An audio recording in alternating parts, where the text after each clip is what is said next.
and welcome to Signature TV News Highlights for this Tuesday. I am Oboman Marvelous. Majority of the 317 female students abducted from a school in Zamfara State have been freed.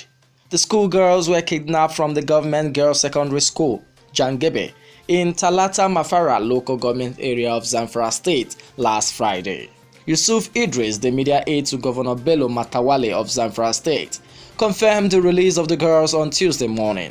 The official said 279 schoolgirls were released around 4 a.m. on Tuesday. He said the girls are currently at the Zamfara State government house waiting to be reunited with their parents. He also asked for more time to provide details on the remaining 38 girls. President Muhammadu Buhari had condemned the abduction, saying his government would not succumb to the blackmail of the bandits. Some gunmen in the early hours of Monday attacked the Iboko Divisional Police Station in Izzi local government area of Ebonyi State. It is unclear for now if the attacks on police facilities, which are on the increase lately in the southeast and south-south regions, are coordinated. The attackers were said to have set the building ablaze using firebombs. The Ebonyi State Police Commissioner Aliyu Garba, who confirmed the incident, said steps were being taken to protect police facilities and personnel in the state. Details of the Ebonyi attack were unavailable at the time of filing the report.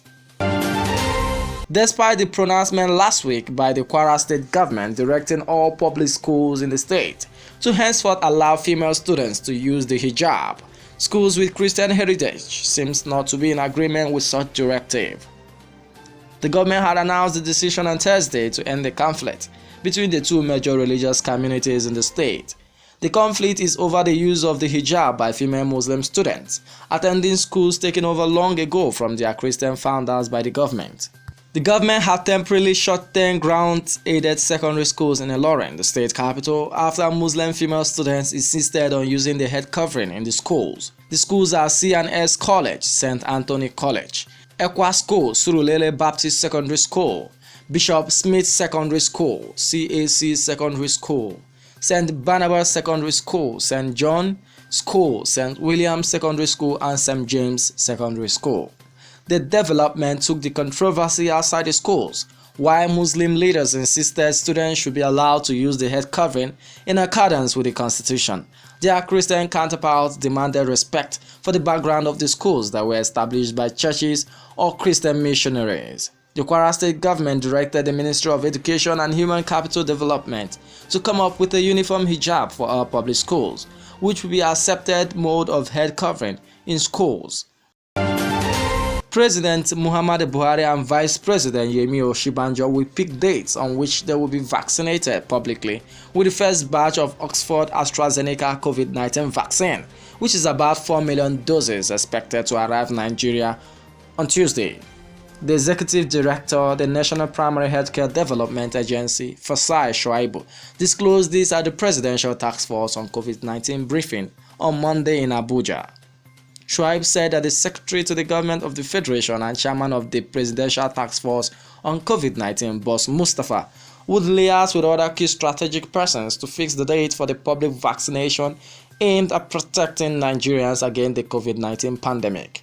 He assured Nigerians that all necessary safety and quality control measures have been put in place for the arrival, storage, and successful administration of the vaccine in the country. The National Broadcasting Commission (NBC) says it has jammed the signals of a private radio claiming to be Radio Biafra in most parts of Lagos State.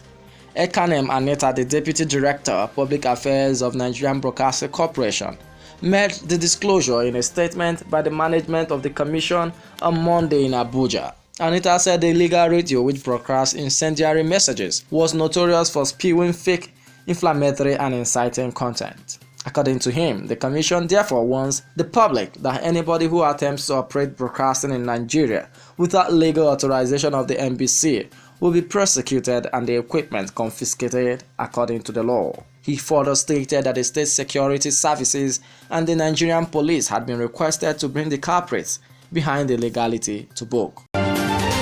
A Paris court on Monday convicted French former President Nicolas Sarkozy for corruption and influence peddling, sentencing him to 3 years in prison.